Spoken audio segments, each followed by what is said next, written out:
All right, so here's something that came up recently.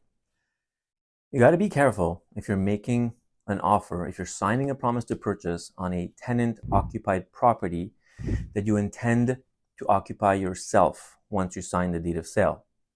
Why? Because you need to know for sure that the tenant is leaving. And according to the rules set forth by the TAL, the Tribunal Administratif du Logement, the owner, if he wants to take back his property to live in it, must give the tenant a 6-month written notice that he will be taking it back at the end of the lease, right? Well, that means that you have to become the owner of the property with at least 6 months left to the end of the lease. So what that means, in other words, is that the current owner can't possibly give some kind of notice because he will no longer be the owner. He's not taking it back to live in it. One of the only ways to take back a property is to take it back to be able to live in it yourself or to put in a direct family member.